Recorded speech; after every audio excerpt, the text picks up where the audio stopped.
Kumusta? Ngayon, pag-uusapan natin kung paano nga ba nabubuo yung mga kwentong naririnig natin, lalo na yung mga kwento tungkol sa iba't ibang tao at kultura. Gagamitin natin yung mga ideya mula sa akda ni Joseph Ginto Navarro na dialogue para himayin yung mga proseso sa likod ng mga istoryang yan. Tara, simulan na natin! At heto agad ang tanong na babasag sa lahat. Sino nga ba ang may hawak ng katotohanan? Kasi madalas, ang dali isipin na may isa lang tama, 'di ba? May iisang katotohanan lang. Pero paano kung hindi pala ganun kasimple? Itong tanong na to, ito yung magiging susi natin para buksan ang lahat. Okay, so bago pa man natin pag-usapan yung pagkukwento, kailangan muna nating harapin yung mismong ideya natin ng katotohanan. May tatlong malalaking hamon dito na kailangan nating tingnan. Una, isipin nyo, ang isang kultura sobrang komplikado niyan para ilagay lang sa isang kahon sa iisang interpretasyon. Pangalawa, tandaan natin to, walang ni isang tao, kahit pa siya yung local doon, ang may hawak ng buong katotohanan. Bawat isa may hawak na piraso lang. At pangatlo, yung katotohanan mismo nagbabago. Yung totoo para sa atin ngayon, baka bukas, iba na. So, importante tong tatlong to, okay? Ngayon, paano ba kinakalap ang impormasyon? Dito pumapasok yung fieldwork. Alam nyo, ang common na image natin sa isang researcher para siyang langaw sa pader, di ba?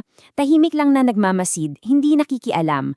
Well, yun pala, isa lang yung alamat. Tingnan nyo to. Yung akala natin nasa kaliwa, ang fieldwork daw ay passive observation lang, simpleng pagmamasid. Pero yung realidad, ayon sa pag-aaral ng kultura, ay yung nasa kanan.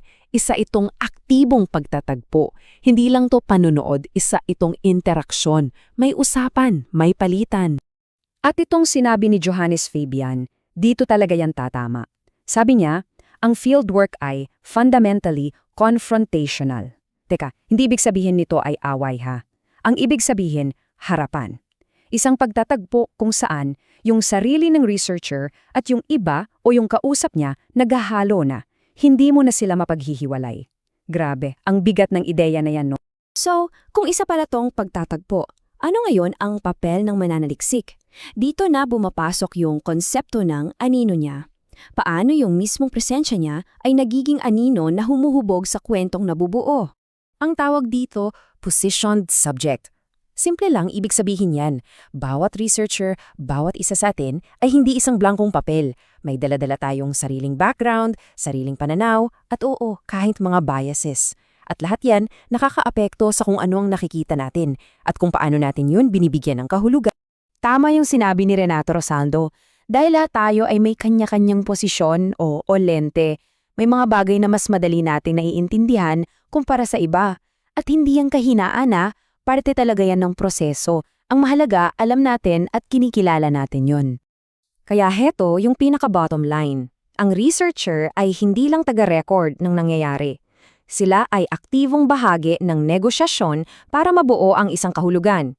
Ibig sabihin, kasama sila sa paglikha ng kwento. Hindi lang sila taga-kwento. Okay, medyo teorya yung mga yun, no? Gawin nating mas practical.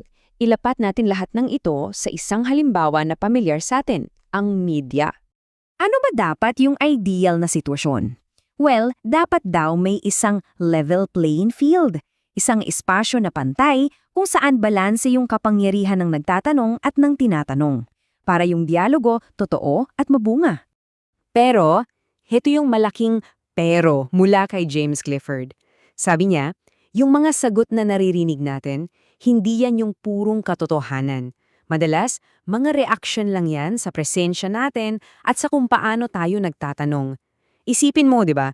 Iba ang sagot mo sa kumusta, depende sa kung sinong nagtatanong. Ganon din dito. At dito, madalas nagkakamali ang media. Sa kagustuhang makakuha ng mabilis na sagot o soundbite, para bang namimilit sila. Ang resulta, imbes na marinig natin yung boses nila, nagkakaroon ng silencing, napipi sila.